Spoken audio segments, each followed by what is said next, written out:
mayo de 2010, mi mejor amigo Andy y yo queríamos hacer un videojuego que pensábamos que iba a cambiar los juegos de realidad virtual y el género de terror para siempre.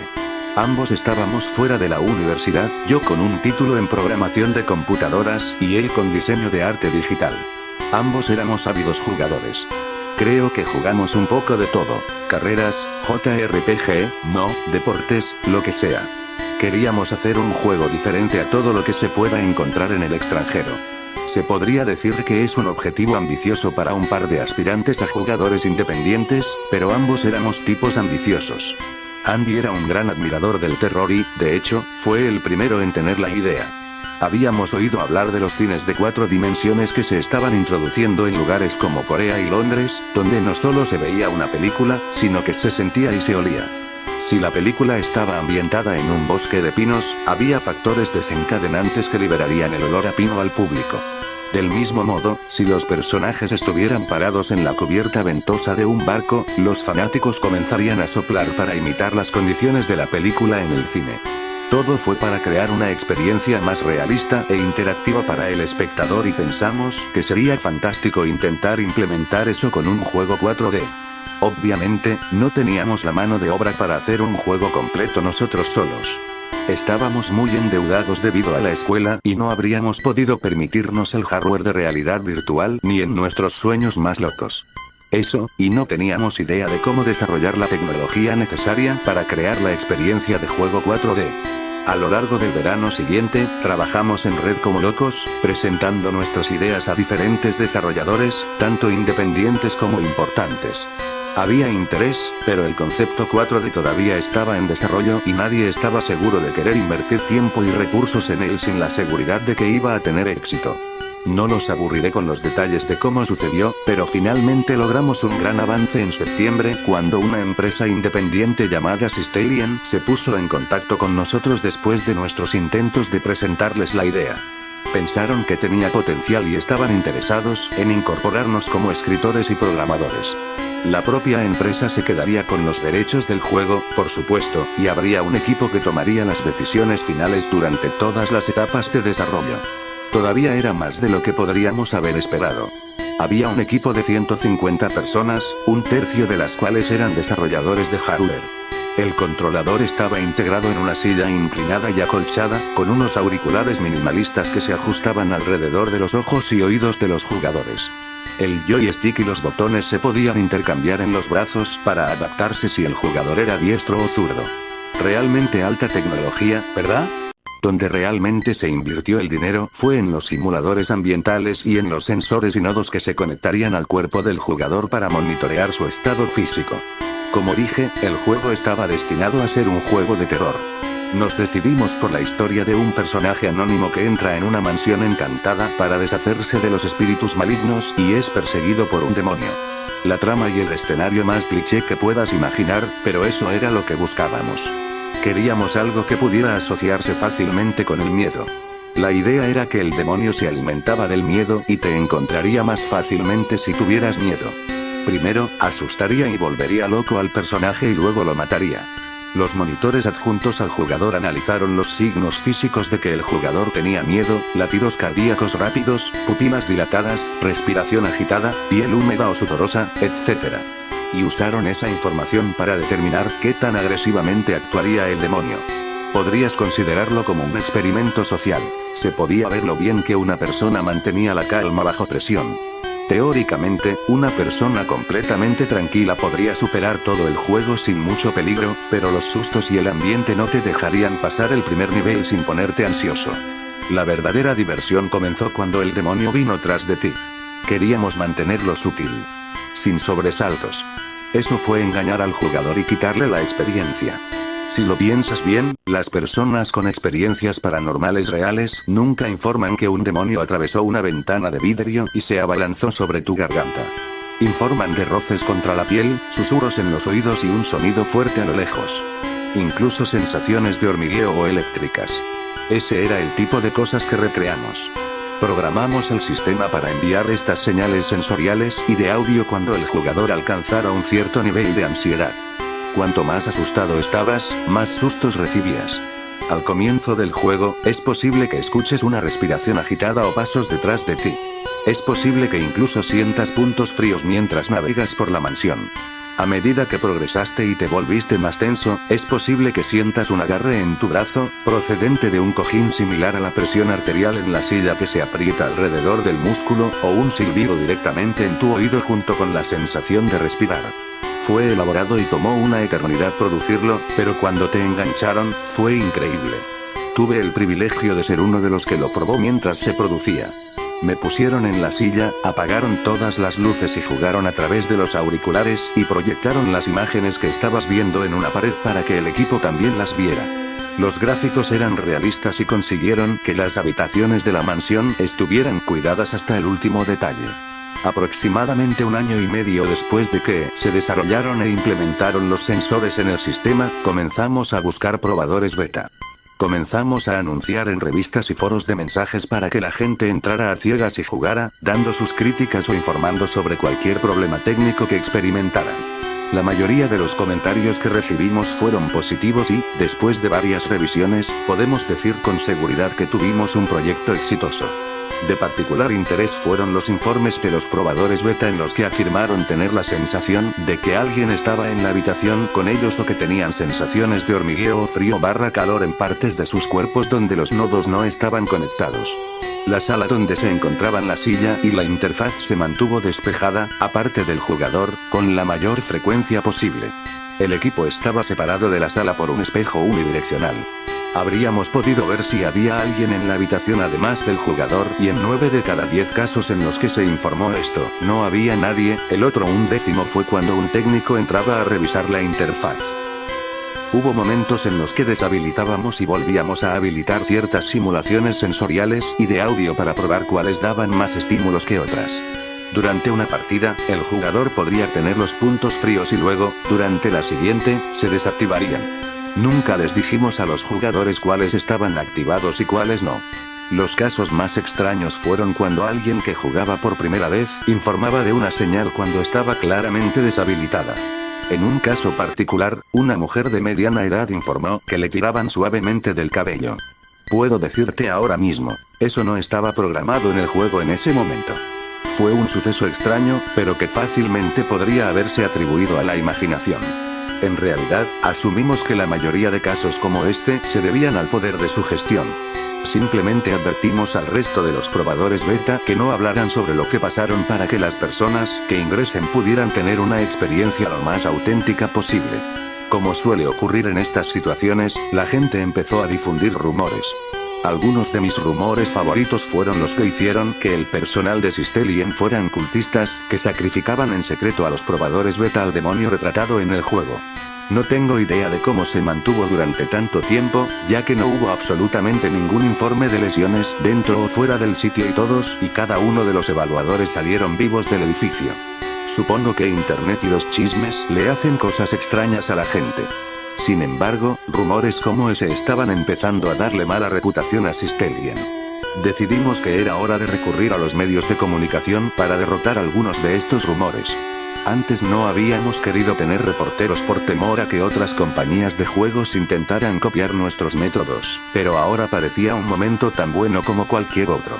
Recibimos varias ofertas y terminamos aceptando una de una revista de juegos popular.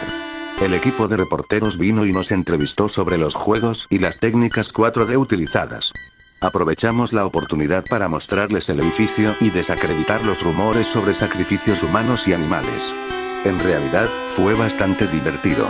Después de la entrevista, el equipo de periodistas quiso probar el juego por sí mismos.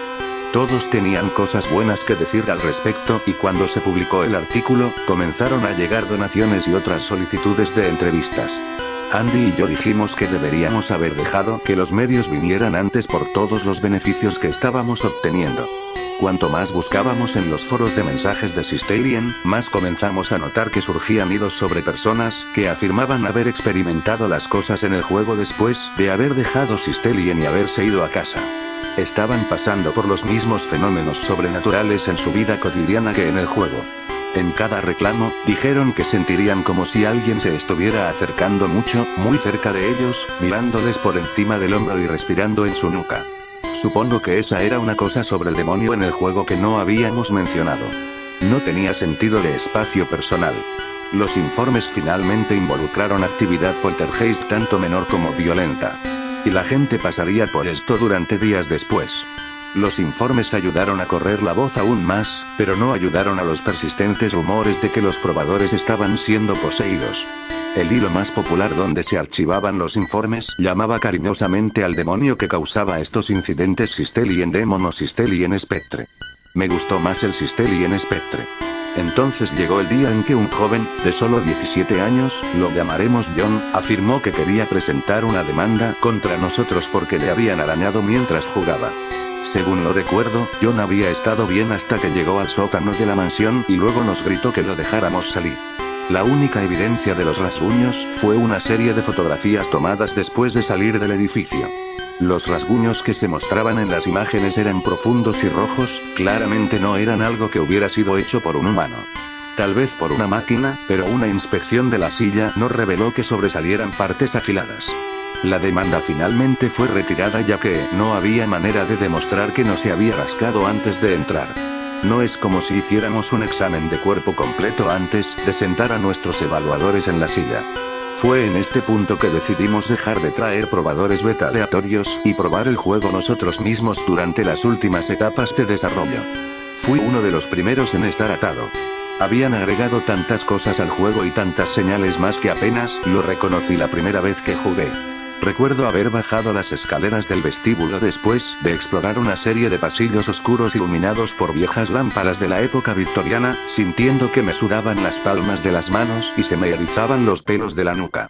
El viento fuera de la mansión había estado aullando durante la última media hora y sonaba como si alguien estuviera silbando una marcha fúnebre.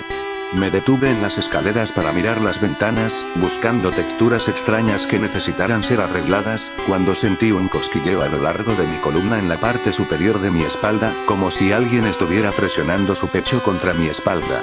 No fue solo en el juego, podía sentir la prensa en la realidad. Levanté la mano y solo sentí la silla. Sin embargo, lo que realmente me enfadó fue la voz que pronunció mi nombre en mi oído. Fue un susurro y muy claro, sin confundirlo con el viento. Giré la cámara, aunque sabía que no habría nada que ver. El demonio siempre había sido invisible. Ahora sabía por qué algunos de nuestros evaluadores habían bromeado acerca de sentirse violados mientras jugaban. Simplemente asumí que Andy me había gastado una broma, pero juró de arriba abajo que no puso ningún código en el juego para que el demonio dijera el nombre del jugador. Ese habría sido mi departamento, no el suyo. Simplemente diseñó máscaras. Aún así, seguía convencido de que alguien simplemente se estaba divirtiendo conmigo. Ni siquiera había un lugar para ingresar tu nombre. Alguien debe haberlo pregrabado. Jugué por el resto del área y luego me dirigí a casa para presentar mi informe. Era otra noche. Había estado haciendo el turno de tarde durante un par de semanas a medida que se acercaba nuestra fecha límite. Habíamos tenido un tiempo aceptable hasta las 2 de la madrugada, cuando el viento arreció y la lluvia caía a cántaros. Andy y yo venimos del medio oeste y estábamos acostumbrados al clima bipolar. Simplemente trabajé y no le presté atención. Hasta que se fue la luz, al menos. Agarré mi linterna y sentí que regresaba toda la ansiedad de mi tiempo en el juego. Sin embargo, esta era una historia diferente y lo sabía. Mi casa no estaba embrujada y nunca había creído en fantasmas en toda mi vida. Mi cerebro dijo que era ridículo, pero mi corazón palpitante contó una historia diferente. No pude evitar sentir cada corriente de aire y escuchar cada crujido de las tablas del piso mientras bajaba al generador, que, por supuesto, estaba en el sótano. Los escalones de madera me llevan hacia la oscuridad y tengo que admitir que, cuando llegué al concreto, estaba considerando simplemente volver arriba y esconderme en mi cama. Me obligué a cruzar el piso hasta el generador y encenderlo. Inmediatamente, las luces de marcha atrás se encendieron, arrojando un tono rojo sobre los estantes polvorientos y las herramientas oxidadas en la mesa de trabajo. Así que ahora yo también tengo que estar en el infierno. El camino de regreso no fue tan malo como el de abajo y me recordé a mí mismo que todo lo que había experimentado en el juego había sido solo eso, en el juego. No había nada de qué preocuparse. El demonio, el espectro Sistelien, o lo que sea, era un enemigo hecho de unos y ceros. No me pudo hacer nada. Estaba a medio camino de las escaleras, más o menos en el mismo punto en el que había estado en el juego cuando escuché mi nombre, en realidad, cuando claramente sentí que alguien me agarraba fuertemente de las muñecas. Como apretando como mis muñecas estaban recibiendo jugo fuerte. Grité y dejé caer la linterna, que se disparó con el impacto. No había nadie allí, pero aún así di una palmada en el lugar de donde imaginaba que había venido la mano y subí las escaleras a gritos. No me detuve hasta que salí por la puerta principal y llegué al camino de entrada, empapándome y sin importarme. Saqué mi teléfono celular y marqué el número de Andy. Dijo que sabía cómo me sentía. Durante su prueba, accidentalmente había hecho retroceder a su personaje hacia un incendio ya que había estado muy ocupado vigilando el resto de la habitación. Todos nos reímos del error, pero él no mencionó el hecho de que después de que lo sacamos del juego, sintió un ardor en la pantorrilla. Más tarde, cuando se miró la pierna al llegar a casa, descubrió que tenía una quemadura de primer grado justo donde su personaje había tocado el fuego. Conduje hasta su casa y yo mismo le miré la pierna. Ya había untado un ungüento en el área y la había vendado, pero cuando lo retiró, estaba mirando una quemadura roja e inflamada. Por curiosidad morbosa, llamé a los demás miembros de nuestro equipo que habían probado el juego ese día. Era la misma historia por todos lados. En el juego, Gil se paró frente a una ventana que se había hecho añicos y luego se cortó las manos mientras recogía los pedazos irregulares de un jarrón de cerámica que había caído repentinamente al suelo. El personaje de Mateo había sido aplastado por una estantería que cayó y luego, cuando estaba subiendo a su auto, su puerta se cerró cuando no estaba listo y se rompió 3 dedos. Volví a mirarme las muñecas, donde se estaban formando moretones oscuros y violáceos. Estas ya no podrían ser coincidencias. No sabía lo que estaba pasando, pero ya no era solo un juego. El día siguiente era festivo, por lo que todos en Sistelien se marcharon. Invité a cualquiera que quisiera volver a la sala de juegos para intentar jugar una vez más. Andy y yo habíamos analizado las posibilidades. El objetivo de todo el juego era que el personaje entrara en la mansión para exorcizar al demonio. Podrían hacerlo recogiendo velas especiales y luego encendiéndolas en círculo en el ático de la mansión. Después de que se hicieran algunos otros pasos, los demonios serían expulsados de la casa y todo volvería a la normalidad. Había sido una noche loca y en cualquier otro momento pensé que hubiéramos estado locos por discutir estas cosas. Pensamos que tal vez, al completar el juego y, por extensión, el ritual, podríamos detener lo que sea que estaba pasando. Después de todo, nadie, hasta el día de hoy, había terminado el juego de principio a fin. El juego estuvo más completo que nunca. Andy se ofreció como voluntario para jugar, lo cual le agradecí. Tal vez fue cobarde, pero no quería ser yo quien entrara. La habitación estaba gélidamente fría cuando colocamos los nodos. Le echamos una manta a Andy para asegurarnos de que no se congelara. El resto de nosotros, 5, en total, sin incluir a Mateu, que había ido al hospital para tratar su mano, nos reunimos detrás del cristal unidireccional para mirar. Fue inquietante ver su progreso a lo largo del juego. Conocía muy bien todos esos pasillos, ya que había trabajado en los archivos del juego durante meses. Sin embargo, ahora todo parecía nuevo, ahora que estaba seguro de saber de lo que era capaz el juego. Vi cómo el ritmo cardíaco de Andy subía y bajaba en mi monitor. Sus analizadores de temperatura de la piel se volvieron locos a medida que doblaba cada esquina. Como se suponía que debía suceder, sintió que el demonio se acercaba cuando su miedo aumentó.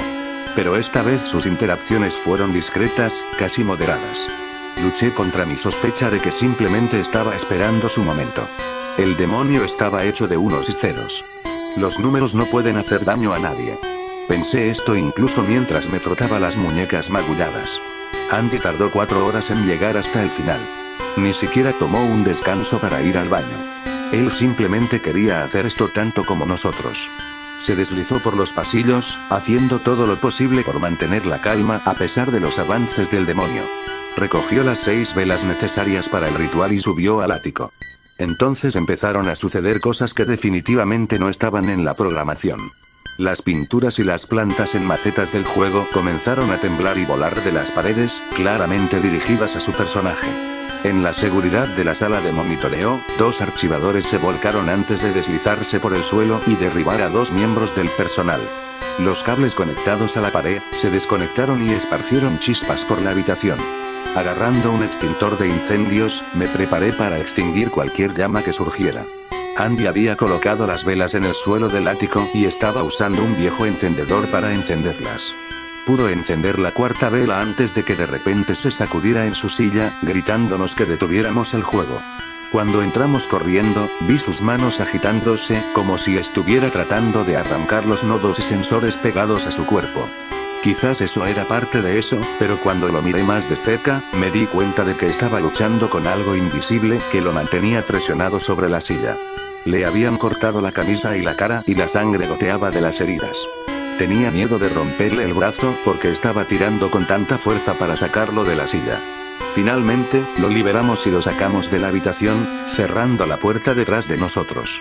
El personaje de Andy ya había muerto y la pantalla de Game Over se burló de nosotros mientras nos apresurábamos a llamar a una ambulancia.